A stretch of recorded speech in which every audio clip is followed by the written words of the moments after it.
당신의 트랙터가 멈춘 4시간이 4천만 원이 되는 순간이 있습니다. 마력이 부족해서가 아닙니다. 옵션이 없어서도 아닙니다. 그 4시간을 돈으로 바꾸는 건 딱 두 가지입니다. 부품 도착 시간과 정비 대기 시간. 그리고 이 2시간을 쥐고 있는 사람이 누구냐면 제조사가 아니라 바로 딜러입니다. 오늘 영상의 결론은 하나입니다. 농기계 시장의 주인은 브랜드가 아니라 딜러 시스템이다. 존디어든 쿠보타든 결국 시장 점유율은 카탈로그가 아니라 정비 베이에서 움직인다. 그리고 요즘 일부 지역에서 K 브랜드가 조용히 커지는 이유도 성능이 아니라 딜러 운영 메커니즘 때문입니다. 우리가 보통 트랙터를 고를 때 보는 건 숫자입니다. 마력, 토크, 유압, PTO, 옵션, 할인. 하지만 딜러가 트랙터를 고를 때 보는 숫자는 다릅니다. 재고 회전, 부품, 리드 타임, 워런티 처리 속도, 정비사 생산성, 고객 불만 위험. 딜러는 브랜드를 사랑하지 않습니다.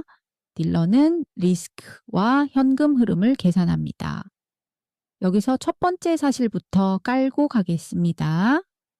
농기계 딜러 비즈니스는 판매만으로 굴러가지 않습니다. 딜러를 살리는 건 부품과 정비, 즉 애프터마켓입니다. 시장이 좋을 때는 새 장비 판매가 커 보이지만 시장이 흔들리면 진짜 버팀목은 애프터마켓입니다. 왜냐하면 장비는 매년 안 엔사도 고장과 소모품은 매년 옵니다. 그런데 애프터마켓은 시간 산업입니다. 부품이 늦으면 정비가 멈추고 정비가 멈추면 딜러의 매출도 멈춥니다. 그리고 고객의 분노가 폭발합니다. 여기서 여러분이 꼭 기억해야 할 문장 하나. 고객은 트랙터를 산다고 생각하지만 실제로는 복구 속도를 산다. 수확철에 장비가 멈추면 그날의 손실은 수리비가 아닙니다. 작업 지연, 품질 저하, 계약 위약, 인건비, 연료, 운송, 심지어 다음 시즌 계획까지 흔들립니다. 그래서 북미 시장에서 다운타임은 공포입니다. 딜러는 이 공포를 판매합니다. 우리는 빨리 살려준다라는 약속을 파는 겁니다. 그런데 약속을 지키려면 딜러가 통제할 수 없는 것들이 있습니다. 가장 큰 게 부품입니다. 부품이 어디에 있느냐, 얼마나 빨리 올 수 있느냐, 백오더가 얼마나 자주 생기느냐, 긴급 배송 루트가 있느냐, 이게 딜러의 생존을 좌우합니다. 이제 두 번째 사실. 딜러는 지역의 신뢰를 먹고 삽니다. 농기계는 커뮤니티 산업입니다. 한 농가가 겪은 경험이 주변 농가로 순식간에 퍼집니다. 그 딜러는 수확철에도 밤새 붙어주더라. 그 브랜드는 부품이 2주 걸리더라.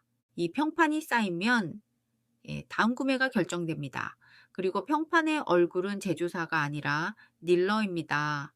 고객은 제조사 본사에 전화하지 않습니다. 고객은 동네 딜러에게 전화합니다. 그래서 딜러는 늘 욕바디 리스크를 계산합니다. 부품이 늦으면 제조사가 아니라 딜러가 욕을 먹습니다. 워런티가 지연되면 제조사가 아니라 딜러가 욕을 먹습니다. 딜러가 브랜드를 바꾸는 이유는 대부분 욕바디 구조를 줄이기 위해서입니다. 여기서 핵심 질문으로 들어갑니다.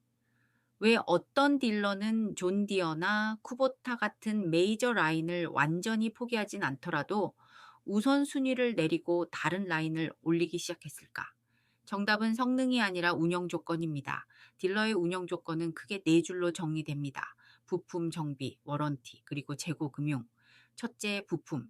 딜러는 부품 도착 시간을 지배하는 브랜드를 사랑합니다. 부품이 빨리 오면 정비 베이가 빨리 돌아갑니다. 정비 베이가 돌아가면 매출이 나옵니다. 고객 만족이 올라갑니다. 다음 구매가 생깁니다. 이 루프가 만들어지면 딜러는 그 라인을 키우고 싶어집니다. 반대로 부품이 늦으면 루프가 끊깁니다. 정비 베이는 비는데 인건비는 나가고 고객은 떠나고 딜러의 브랜드 신뢰도도 같이 무너집니다.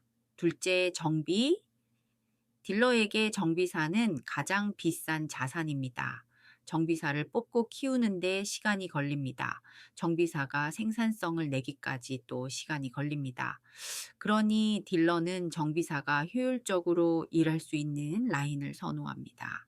진단이 빠르고 기술 자료 접근이 쉽고 이제 교육 체계가 촘촘하고 현장 지원이 빠른 라인. 이런 라인은 딜러의 생산성을 올려줍니다. 셋째, 워런티. 워런티는 고객에게는 약속이지만 딜러에게는 행정과 현금 흐름입니다. 딜러는 워런티 클레임이 얼마나 빨리 승인되고 얼마나 빨리 지급되는지에 민감합니다.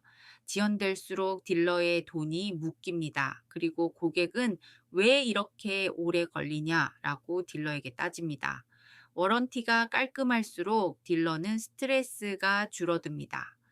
스트레스가 줄면 딜러는 그 라인을 더 추천합니다. 넷째, 재고 금융. 딜러의 마당에 쌓인 트랙터는 철덩이가 아니라 이자입니다. 재고는 돈이고 돈은 이자를 냅니다. 그래서 딜러는 재고를 어떻게든 회전시키려고 합니다. 회전이 느려지면 딜러는 위험해집니다. 이때 딜러는 더 넓은 선택지를 원합니다. 수요가 있는 가격대와 마력대를 채울 수 있는 라인, 재고 강제가 덜한 라인, 프로모션이 현실적인 라인. 이런 라인이 딜러에게는 리스크 분산입니다. 이제 여기서 1% 메커니즘이 돌아갑니다. 딜러가 라인을 바꾸면 시장이 바뀝니다. 왜냐하면 고객은 대체로 가까운 딜러에서 삽니다. 그리고 딜러는 자기가 더 잘 살릴 수 있는 라인을 더 강하게 밀게 됩니다. 딜러가 매장 전면에 놓는 브랜드가 바뀌고 정비 베이에서 우선순위를 주는 브랜드가 바뀌고 부품 재고를 두껍게 깔아두는 브랜드가 바뀌면 고객의 체감은 바뀝니다. 이 브랜드는 고장나도 빨리 살려준다. 이 체감이 쌓이면 시장 점유율은 조용히 이동합니다. 그럼 K 브랜드는 왜 여기서 기회를 잡을 수 있을까요? 여기서부터는 사실 70% 플러스 해석 30%로 설명하겠습니다. 사실부터 말하면 K 브랜드들은 북미에서 경쟁할 때 딜러 지원과 물류 부품 이야기를 강하게 합니다. 이건 소비자 광고보다 딜러에게 더 직접적인 신호입니다. 딜러에게는 우리가 당신의 시간을 줄여주겠다는 약속이니까요. 그리고 여기서 해석이 들어갑니다. 저는 K 브랜드의 상승을 성능 경쟁의 승리로 보지 않습니다. 딜러 운영 리스크를 낮추는 방식으로 시장의 빈틈을 파고드는 전략으로 봅니다. 메이저 브랜드는 강합니다. 하지만 강할수록 시스템은 커지고 커질수록 운영 마찰이 생길 수 있습니다. 정책이 복잡해지고 프로그램이 세분화되고 기술이 고도화될수록 교육 부담이 늘고 부품 라인업이 커질수록 재고 운영이 어려워집니다. 그 마찰의 일부를 K 브랜드가 단순한 약속이 아니라 딜러 중심의 운영 조건으로 풀어주면 딜러는 테스트를 해볼 이유가 생깁니다. 그리고 딜러의 전환은 대개 이렇게 진행됩니다. 첫 단계는 추가 라인입니다. 기존 라인을 버리는 게 아니라 컴팩트나 특정 마력대, 특정 가격대에 한해서 라인을 하나 더 올립니다. 둘째 단계는 정비 베이 배정입니다. 라인이 추가되면 정비사 교육과 부품 재고를 조금씩 늘립니다. 셋째 단계는 추천 순서입니다. 세일즈가 고객에게 이건 지금 바로 지원 가능하다 라고 말합니다. 마지막 단계는 평판 전이입니다. 몇 번의 긴급 복구 경험이 쌓이면 고객이 그 라인을 안전한 선택으로 기억합니다. 이 순간부터 시장 점유율은 숫자보다 감정으로 이동합니다. 하지만 그 감정은 성능이 아니라 복구 경험에서 만들어집니다. 여기서 여러분이 영상에서 가장 강하게 꽂을 수 있는 장면이 있습니다. 딜러 카운터에서 벌어지는 현실입니다. 고객이 묻습니다. 이 트랙터 고장나면 며칠 만에 고쳐요? 딜러가 대답합니다. 부품이 있으면 오늘, 없으면 언제? 여기서 고객의 선택은 사실상 끝납니다. 고객은 마력을 비교하다가도 마지막엔 시간을 비교합니다. 그리고 그 시간의 승자는 딜러가 통제할 수 있는 라인입니다. 그렇다면 존 디어나 쿠보타는 약해지는 걸까요? 아닙니다. 그들은 여전히 강합니다. 그렇기 때문에 딜러가 완전한 이탈을 하는 경우는 제한적입니다. 하지만 시장은 완전한 이탈로만 움직이지 않습니다. 우선순위가 10%만 바뀌어도, 추천이 10%만 바뀌어도, 정비 배의 배정이 10%만 바뀌어도 체감 시장은 움직입니다. 이게 딜러가 가진 힘입니다. 이제 1% 메커니즘을 체크리스트로 정리해 보겠습니다. 당신이 딜러의 변화 신호를 읽고 싶다면 다음 6가지를 보세요. 첫째, 부품 창고가 어디에 있나? 둘째, 긴급 배송이 가능한가? 셋째, 정비 트레이닝과 현장 지원이 얼마나 촘촘한가? 넷째, 내 워런티 클레임이 딜러에게 얼마나 빠르게 현금화 되는가? 다섯째, 딜러가 요구받는 재고 정책이 얼마나 유연한가? 여섯째, 딜러가 그 브랜드를 매장 전면에 두고 있는가? 이 6가지가 변화하면 그 지역 시장은 6개월에서 2년 사이에 바뀝니다. 왜냐하면 농기계는 한 번 사면 오래 쓰지만 고장 경험은 단 한 번으로도 브랜드 인식을 바꾸기 때문입니다. 마지막으로 이 영상의 가장 실전적인 부분, 여러분이 트랙터를 살 때 브랜드만 보지 마세요. 딜러에게 질문을 던지세요. 이 모델의 핵심 소모품과 자주 나가는 부품, 여기 창고에 있나요? 없다면 평균 며칠 걸리나요? 수확철 긴급 수리는 평균 몇 시간 안에 투입되나요? 정비 대기 시간이 길어지는 시즌이 있나요? 워런티 처리 기간은 대략 어느 정도인가요? 정비사 교육은 어떤 방식으로 이루어지나요? 그리고 가능하다면 딜러가 말한 부품 도착 시간과 정비 대기 시간을 댓글로 남겨주세요. 지역별로 차이가 큽니다. 여러분의 데이터가 쌓이면 이 채널은 구조로 훨씬 더 정확해집니다. 오늘 결론을 다시 말하겠습니다. 농기계 시장에서 승부는 성능표가 아니라 정비 베이에서 갈립니다. 딜러는 단순히 파는 사람이 아닙니다. 딜러는 시간을 파는 사람입니다. 자, 그 시간을 가장 빠르게 공급할 수 있는 구조를 가진 브랜드가 다음 시장을 가져갑니다. 트랙터가 멈춘 내 시간이 4천만 원이 되는 순간 당신은 결국 한 가지를 확인하게 됩니다. 그 트랙터의 성능이 아니라 그 트랙터를 살려낼 딜러의 시스템을 지금부터는 조금 더 깊게 들어가겠습니다. 딜러가 라인을 바꾼다는 건 단순히 진열대를 바꾸는 일이 아닙니다. 그건 사실상 현장 운영체제를 바꾸는 일입니다. 그래서 딜러는 감정으로 움직이지 않습니다. 딜러가 움직일 때는 언제나 같은 신호가 먼저 옵니다. 불확실성이 커졌다. 고객이 예민해졌다. 현금 흐름이 빡빡해졌다. 이 3가지가 동시에 오면 딜러는 무조건 구조를 다시 짭니다. 예를 들어 보겠습니다. 한 농가가 있습니다. 보통은 가족이 운영하는 중형 농가. 수확철에는 하루가 아니라 몇 시간이 승부입니다. 그런데 수확 직전에 트랙터의 더 특정 부품이 깨졌다고 가정해 봅시다. 여기서부터는 사고가 아니라 연쇄 반응입니다. 장비가 멈추면 작업이 밀리고, 작업이 밀리면 인력을 더 써야 하고, 인력을 더 쓰면 비용이 늘고, 비가 오면 품질이 떨어지고, 품질이 떨어지면 단가가 내려가고, 단가가 내려가면 올해 현금 흐름이 흔들리고, 현금 흐름이 흔들리면 내년에 투자 계획이 무너집니다. 사람들은 이걸 고장이라고 부르지만 딜러는 이걸 시나리오라고 부릅니다.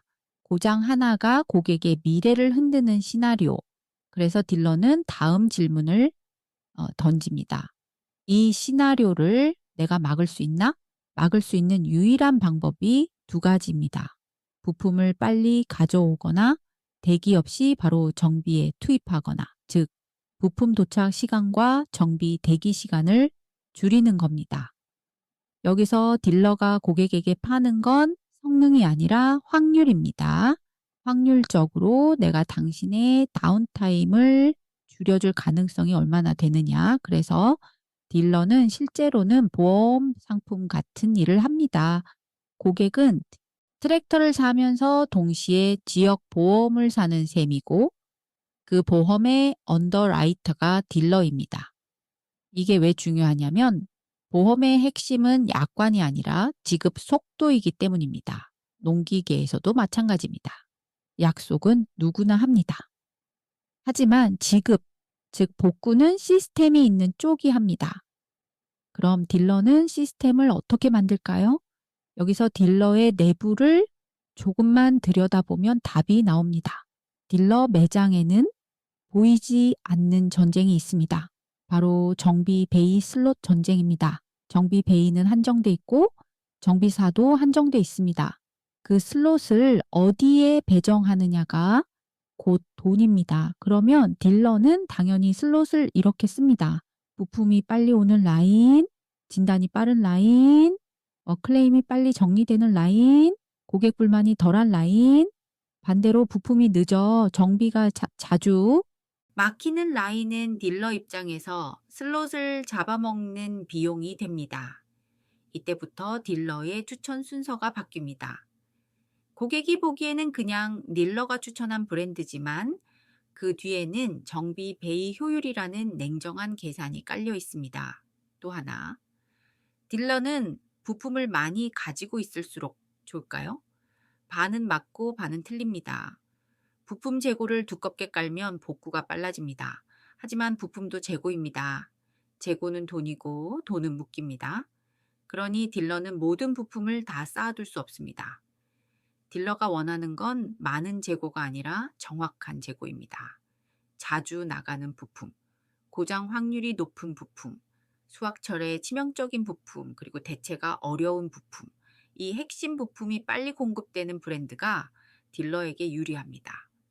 그래서 딜러는 브랜드를 볼 때 부품 라인업이 넓냐보다 핵심 부품의 공급이 얼마나 안정적이냐를 먼저 봅니다. 여기서 부품 도착 시간이 단순한 배송 문제가 아니라는 걸 알 수 있습니다. 그건 공급망, 물류, 창고 위치, 주문 시스템, 출고 정확도, 그리고 긴급 상황에서의 우선순위까지 포함하는 구조입니다. 그래서 영상의 핵심 메시지가 나옵니다. 세상은 1%의 메커니즘으로 돌아간다. 트랙터 시장도 마찬가지다. 시장을 움직이는 1%는 딜러가 준 시간이다. 이제 왜 딜러가 메이저를 내려놓느냐의 본질로 더 들어가겠습니다. 솔직히 말해서 딜러가 존디어나 쿠보타 같은 메이저를 완전히 끊는 건 어렵습니다. 고객이 있고 중고 가치가 있고 브랜드 충성도가 있고 지역의 계약과 관계가 있습니다. 그래서 현실은 절대적 이탈이 아니라 상대적 재배치입니다. 딜러는 메이저를 유지하면서도 자신의 리스크를 줄이는 방향으로 라인을 재배치합니다. 그 재배치를 가능하게 하는 가장 흔한 형태가 멀티 라인입니다. 딜러는 한 브랜드만으로는 모든 고객층과 모든 가격대를 커버하기 어렵다고 느끼기 시작합니다. 특히 금리가 높거나 시장이 둔화될 때는 더 그렇습니다. 그래서 딜러는 메이저로 신뢰를 유지하고 대안 라인으로 회전과 마진을 보완하는 포트폴리오를 짭니다. 여기서 K 브랜드가 대안 라인으로 들어오는 경우가 많습니다. 이 대안 라인이 성공하는 조건은 무엇일까요? 딱 두 가지입니다. 첫째, 딜러가 컨트롤할 수 있어야 합니다. 둘째, 고객이 체감할 수 있어야 합니다. 컨트롤할 수 있다는 건 부품과 정비의 흐름을 딜러가 안정적으로 만들 수 있다는 뜻이고, 체감할 수 있다는 건 고객이 고장 후 경험에서 차이를 느낀다는 뜻입니다. 이제 딜러 전환이 실제로 어떤 단계로 일어나는지 가장 현실적인 5단계를 말해 보겠습니다. 1단계 테스트 도입. 딜러는 특정 마력대, 특정 가격대, 특정 고객층에 한해서 라인을 들여옵니다. 보통은 컴팩트나 유틸리티처럼 시장이 넓고 변동이 있는 구간입니다. 이 구간은 고객도 다양하고 브랜드 충성도도 분산돼 있고 딜러가 스토리로 설득하기도 쉽습니다. 이건 우리 지역에서 지원이 더 빠르다. 이 한마디가 통합니다. 2단계 부품 핵심 세팅. 라인을 들이면 딜러는 제일 먼저 자주 나가는 부품과 치명적인 부품을 정합니다. 여기서 중요한 건 전부 다가 아니라 핵심만입니다. 딜러는 핵심 부품만이라도 바로 꺼낼 수 있게 세팅합니다. 이때부터 고객 경험이 달라지기 시작합니다. 고객은 그 브랜드는 부품이 있다라고 기억합니다. 3단계 정비사 전력화. 딜러는 정비사에게 교육을 붙입니다. 처음에는 한두 명만 전담으로 키웁니다. 그리고 그 정비사가 문제를 빨리 해결해내기 시작하면 매장 내부에서 신뢰가 생깁니다. 세일즈는 마음 놓고 팔기 시작하고 서비스 매니저는 일정 배정을 더 적극적으로 합니다. 4단계 추천 순서 변경. 딜러는 같은 조건에서 고객에게 더 안전한 라인을 추천합니다. 여기서 안전하다는 건 성능이 아니라 내가 오늘 안에 살려줄 수 있는가입니다. 이 추천 순서가 바뀌면 같은 마력대에서도 판매 비중이 움직입니다. 5단계 평판의 확장. 이 단계가 오면 딜러는 더 이상 광고를 크게 하지 않아도 됩니다. 고객이 고객을 데려옵니다. 저 딜러는 그 브랜드를 빨리 고쳐주더라. 부품이 빨리 오더라. 이 말이 쌓이면 그 지역에서 그 브랜드는 안전한 선택이 됩니다. 이 5단계는 놀랍도록 조용하게 진행됩니다. 그래서 사람들은 어느 날 갑자기 왜 여기서 이 브랜드가 많이 보이지? 라고 느낍니다. 하지만 그건 갑자기가 아닙니다. 딜러가 내부에서 이미 시스템을 만들어 놓은 결과입니다. 여기서 여러분이 흔히 하는 착각 3가지를 정리해 보겠습니다. 착각 1. 판매량이 많으면 딜러도 그 브랜드를 좋아한다. 반만 맞습니다. 판매량이 많아도 정비가 막히고 부품이 늦고 클레임이 지연되면 딜러는 속으로 그 브랜드를 무거운 짐으로 느낍니다. 겉으로는 팔아도 속으로는 다른 대안을 찾습니다. 착각 2. 고객이 원하면 딜러는 그 브랜드만 판다. 아닙니다. 딜러는 고객의 요구를 존중하지만 딜러가 책임질 수 있는 범위 안에서 움직입니다. 딜러는 자신이 살릴 수 없는 약속을 하지 않습니다. 그래서 딜러가 정말 자신 없는 라인은 눈에 띄게 추천하지 않습니다. 착각 3. 성능이 비슷하면 가격이 결정한다. 이 또한 반만 맞습니다.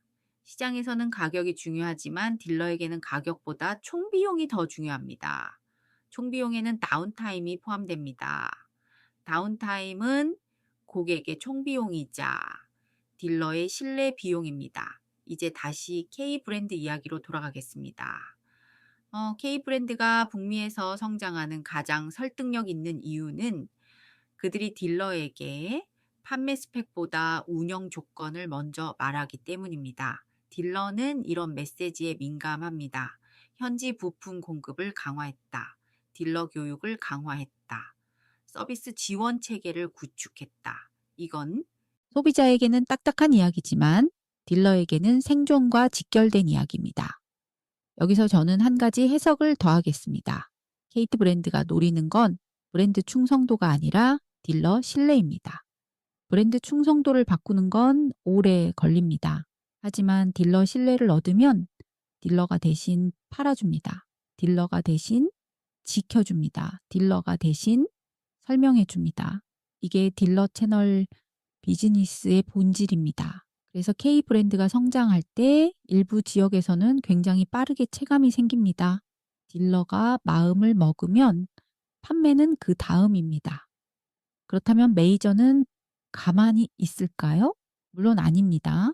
메이저는 이미 딜러 네트워크가 강하고 서비스 체계도 큽니다.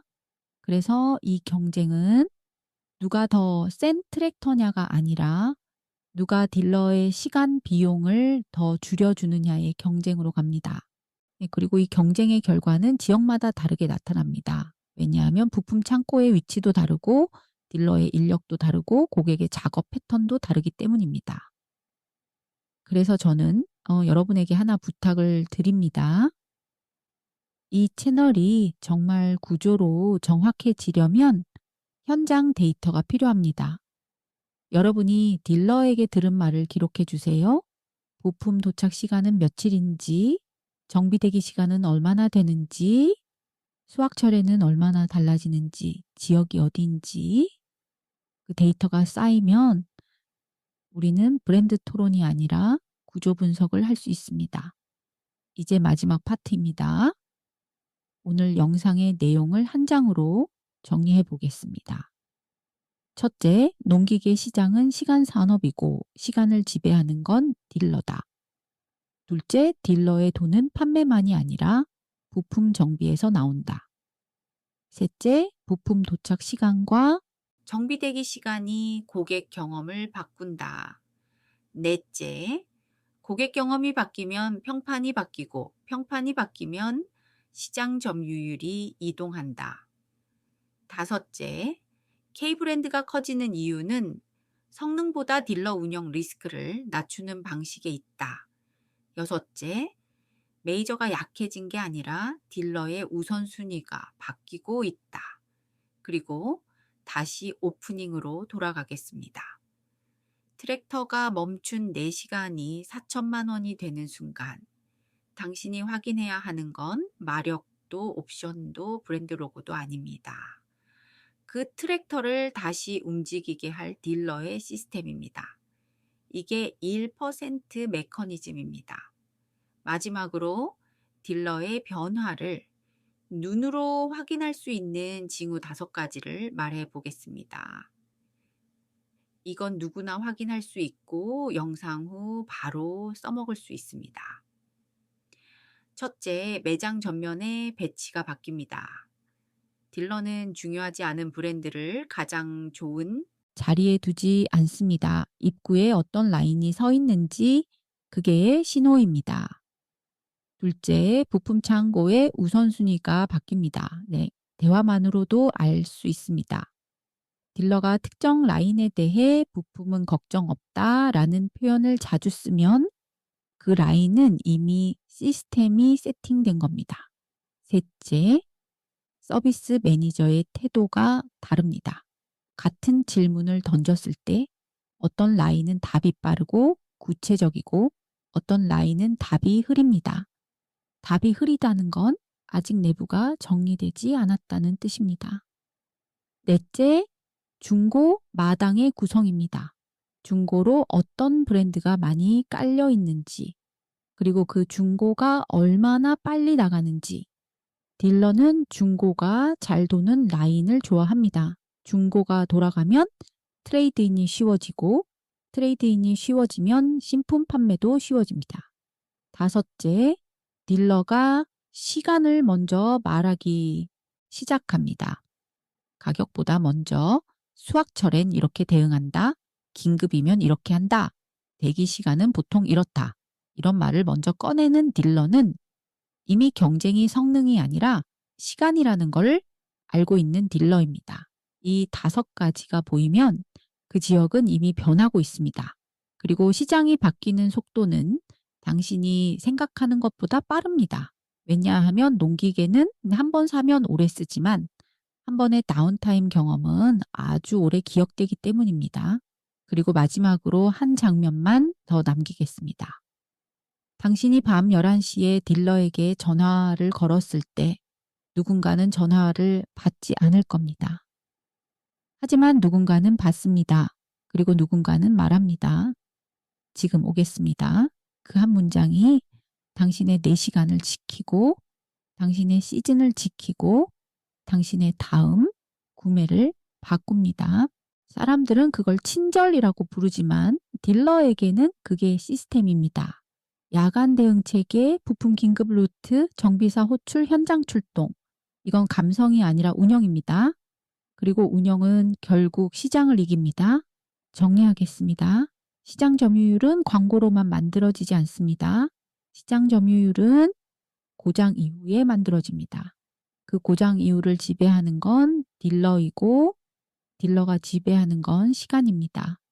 그래서 딜러가 어떤 라인을 더 쉽게 살릴 수 있느냐가 결국 지역시장의 다음 흐름이 됩니다. 여러분이 이 영상을 보고 나서 딱 한 가지만 기억했으면 합니다. 다음에 견적을 받을 때 가격표보다 먼저 이렇게 물어보세요. 부품은 언제 옵니까? 정비는 언제 들어갑니까? 그 대답이 곧 당신의 다음 5년을 결정합니다. 댓글로 지역과 함께 부품 도착 시간과 정비대기 시간을 남겨주세요. 데이터가 쌓이면 우리는 진짜 1% 메커니즘을 숫자로 보여줄 수 있습니다. 마지막으로 작은 팁 하나 더 드리겠습니다. 같은 브랜드라도 딜러가 다르면 경험이 완전히 달라집니다. 그래서 브랜드를 비교할 때는 딜러를 같이 비교해야 합니다. 두 딜러에게 같은 질문을 던져보세요. 부품이 어디에서 오고 긴급이면 얼마나 빨라지고 수확철에는 대기 시간이 어떻게 변하는지 답이 빠르고 구체적인 쪽이 준비된 딜러입니다. 준비된 딜러는 결국 고객을 살리고 고객을 살린 딜러는 그 브랜드를 키웁니다. 이 흐름이 시장을 바꿉니다. 혹시 지금 타는 장비가 있다면 다음 고장 때 기록해 보세요. 전화한 시간, 도착한 시간, 부품 주문한 날, 실제 수리 완료 시간. 이 기록이 쌓이면 당신은 다음 구매에서 감이 아니라 데이터로 움직일 수 있습니다. 그리고 그 데이터가 이 채널의 무기가 됩니다. 바로 오늘부터